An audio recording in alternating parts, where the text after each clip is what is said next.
Hey everybody, this is Steel Douglas. I am here on the GopherCraft 1.8 server, and it's been a while, or never actually, that I've actually posted anything from this server, so I think it's time to play catch up. I'm going to run around the server, show you different things that I've been involved in, and if I come across something else that I want to throw some 2 cents in, I'll do that as well. But I think today we're going to start at my plot here at spawn. The quick little recap of the way spawn is set up is we have roads that kind of form rings around the center of spawn, and within each ring is where different aspects of spawn function. So you see between these two roads, I think redstone no longer functions, I believe, outside of this road. Within this road, redstone functions, but not entities.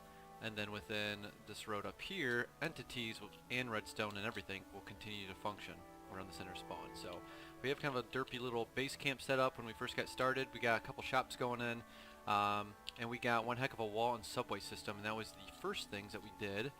So yeah, let's check out my house first and see what I did. Alright, so my plot, I can't remember what number it was. I tore it on the sign. We've all been making our own banners. That's my banner. A little archway, hedgerow. I like the hedgerow. I built a little bridge here, and I found that there was a ravine directly underneath this, and there's another ravine like running parallel, almost butted right up against that first ravine. That's even deeper yet. And trying to get some ideas on what to do with that. Paisley playfully had a good idea of maybe putting some like old rundown mine, like mine shafts and bridges and stuff like that down there. Would be cool. There's some of my derpy horses and such.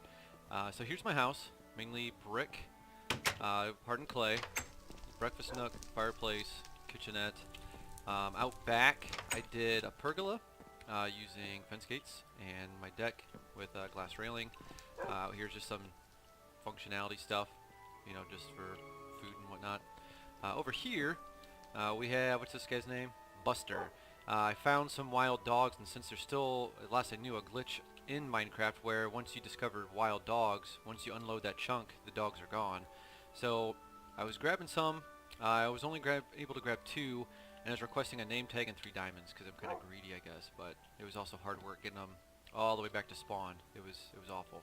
And my first attempt at it failed miserably. So that's the downstairs and the surrounding outsides. Upstairs is kind of boring. Just another fireplace, a bed, carpet hiding some glowing stuff, and attic space so I can look out around town a little bit. So there's that. I've also got a basement down here. I'm trying to make this quick. I don't want to bore you guys with a super long video. Basement for storage, super smelter, ender chest, anvil, goes down into mines below. So that's that. Next, I think we're going to look at some of the walls and subway of spawn. So I'll be right back with that. Alright, so here we are at the center of spawn. Oops, I don't need to do F1 for that. And, this is the dead center. Each way leads to walls. You can see some different houses and plots in the distance. The first wall that we set up was done by Sayu Lily. And this is, I think, the north gatehouse. Scody and I did a lot of work on the roads. I think Scody more than I did. Our first bridge we put in, this is dubbed the Birch Bridge. Just because we used birch fencing. That was the first use of the new fencing when we hit the server. The North Gatehouse is here. It's got 2 nice turrets on each side. It's got also access not only via road and land, but also water down there. That's Paisley Playfully's house, which is awesome looking. So I guess we're going to go outside of this real quick. And I was really trying to find a skeleton spawner around spawn. And I found one. And I also found a zombie spawner. But they were 1 block away of actually being a double spawner. It's kind of frustrating, but here's my little hut denoting skeleton and zombie. And if you go down in here, it's not too far away from spawn, so arrows were always a pain starting off, as they always are. We come down, and I've set up a grinder for both, and platforms that denote, where you stand. The zombies, you stand there.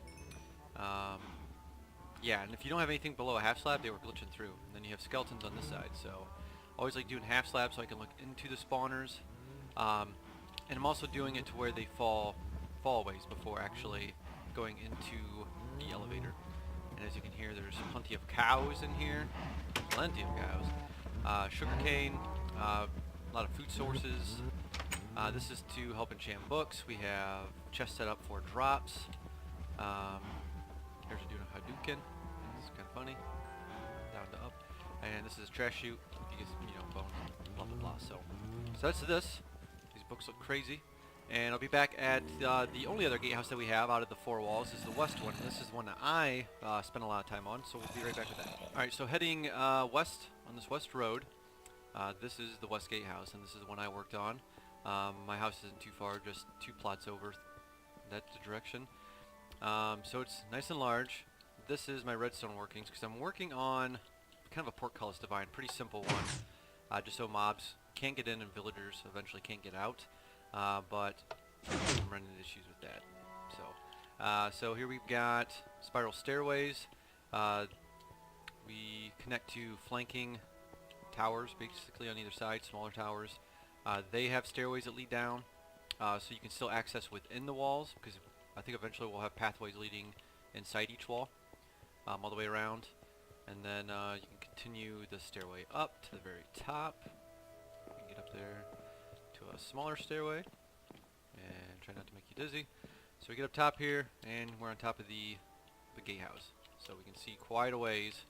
Heck of a view. A lot of forest around here where we first loaded in at, and pretty cool. We got lakes, we got more villages. That is T-Shells, Piker Eyes, Veeries just barely over there. This is Optimus 1971s, and Gopher Boy is just beyond me on the other side over there. So here's the gatehouse. The next thing I think we'll show you that I've been involved with will probably be the start of the Nether hub for spawn that Puka and I have been working on, off and on. It's not finished product. We're still bouncing ideas, you know, kind of getting the finished results done, but the meat and bones of the whole thing is kind of done, so that's good at least. So we'll join you back by that. So here we are at the northeast corner of spawn. And this is the nether side of, or the, I'm sorry, the overworld side of the nether hub. Puka put this together. I think we might be changing it. I don't know. I had a kind of different idea in mind than what we initially talked about, but we're still working out some kinks on it. I want it to be a little bit more accessible, but it still looks good. And I do like the idea of having the part of the nether fortress, which I'll show you why, brought into this world. The idea is, when this portal was made, the nether came through the overworld, and the overworld went through into the nether. So as we come through here, I think, as I was in here, I think there's a ghast out and about. And of course, pigment. So here we go with, we're inside of a castle. I'll show you the outside here later. This cobble denotes areas to where people can make their tunnels going to their respective areas. So each can have a 3x3 tunnel. You got space on 2 on either side, so they can do whatever walls they want. And yeah, we've got towers that go up to the top and also to a second layer for more tunnels. So I think that should be plenty for the amount of people we have on GopherCraft, and usually people end up sharing anyway, just because it's hard to get one directly to your said spot. So let's go on top of here, because I think this will be the safest spot to fight this ghast, if he's out and about. As you can see, we got a floating island. Puka did all the floating island work. Looks good. Got grass. It's got even ores and stuff in it, which I'll try to show you. Just try to find this guy, kill him. There he is. See ya. Alright, so let's get out here. Let's take a look at the outside. We're just going to drop down, I think. This bridge will be changed. We'll actually have a functioning bridge. So there's a castle, floating island. It is right next to a nether fortress, and I like the idea of putting it out in this open space to do a floating island to give it a look of overworld. We might have to add a little bit more underneath the end because our castle got bigger than what we initially had expected. And then you can see one of those bridges in the fortress that just abruptly ends, and so that's why it was brought into the overworld. That's why I sent it there. So there's that. Next I'm going to show you Psycho SFK and I's portal. Because we're basically going to share one in the overworld because the areas aren't too far apart. So I'm going to head over there and show you that. Alright, so here we are. I am in the portal of Psycho SFK and I's in the overworld. I'm going to pull back through here. As you can see, it's on the hill, and it is in a dark wood forest, roofed forest, or whatever the name might actually be. So I'm coming out here. Psycho SFK, you can just start seeing the glimpse of his mountain is right over there. So what we did, I wanted a giant tree with a portal in it. I thought it'd be cool. And we found this area that just seemed to fit on a hill, surrounded by trees. We got some roots coming out of these guys. We still have to put our paths in to our respective areas, but here is the giant tree that a portal resides in. Coming out one side goes to Psychos. If you come out the other side and hang a right, that leads to my area. So spent quite a bit of time. We also beefed up some of these trees out here just to make them a little bit bigger. And this is still work in progress. I think we want to light it up and probably put like a hedgerow kind of hidden back in the woods, so it's safe actually in this immediate area. Once you get outside, it's dangerous. And then we have supplies, tons of dark oak because we had to get leaves. And I will tell you what, I'll just let you run with me, because some of this area, it's a zombie. It's kind of cool, I think.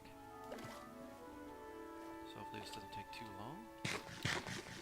This will be how my path leads to my home. We're going to run across these hills. I'll probably do a little terraforming here in order to make the road, flat and actually look like a road. We'll lead across these two bluffs here. With this one I thought was pretty sweet, and I actually was working on a little bit today. It actually spilled over the ground. That's why there's still dirt here. I pulled it out. There was a pool here already that flowed into, so I just connected it. And then from there, put in a waterfall, which I think turned out pretty good. It looks pretty cool. And that flows down out into the water and into a marsh out there. We have a taiga not too far. A lot of diverse biomes. Gopher Boy did a good job looking at different seeds and trying to find a seed that had as many diverse biomes as possible in it. Hopefully all the biomes that we needed from 1.7. Because that's one of the reasons why we restarted. Our map was fairly big and we still hadn't hit quite a few of the areas, and looking in the mist program showed that we weren't going to hit any for quite a while. So that was one reason for the restart. If it's never been discussed before, that's why. I'm telling you now. So here we go. I threw down a bunch of torches to kind of mark where I'm going to run a road. Got a little mountainous area. We got like a little valley with trees. I planted a ton of those, which I'll probably cut a lot of them down. And my idea is to start filling in houses around the valleys for villagers. I'm running out of food. But this is my derpy, I don't know what you call it, out of spawn claim, basically, out in this area. I also put these giant spruce trees peppered around the border, just kind of denote where I definitely want to claim as mine. You can see one barely forming over there, one over there. This is mainly just resource-wise. I've got sheep, cows, pigs, crops, chickens, eggs. And this is it. I've got 2 wild dogs, some enchanting tables, some chests, and a bed. And a place to put my horse. That's back at spawn. So, but again, on this side, I've got another little valley that I'll probably pepper with houses. And I've actually got a cut going through the center of this mountain. And about directly below where I'm standing now, I actually found a zombie spawner. I'm going to pipe up cured zombies, or at least zombie villagers, and cure them within this mountain, and then I can shuttle them out to either side to populate the homes. And then I'm thinking like of building a kind of big castle structure that just kind of, hugs this mountain with ramparts, walls, towers. Might be kind of skinny, have a keep here and there, like a tower coming up off of this guy, that kind of thing. I think it'd be kind of cool looking. So that's my plans for my contributions to 1.8. We still have yet to build Town Hall, do different things on the server, but since I haven't been recording any of this, I wanted to pretty much throw out a quick synopsis of what I've been doing on the server. Also, with the Nether Hub, Puka's been recording that as we've been working on it, so once his video goes up, you'll see more of the details of us working on that. But for now, I think that's everything I've had a part in. I didn't show you the subway, but I think you can check that out. And I think Veery has footage of that. Basket might. I can't remember. So go check out the other GopherCrafters. We're having fun on the server. Hope you liked the video. If you did, hit that thumbs up button, share it, like it, subscribe. All that I appreciate. So until next time, this is Steel Douglas signing out. Goodbye.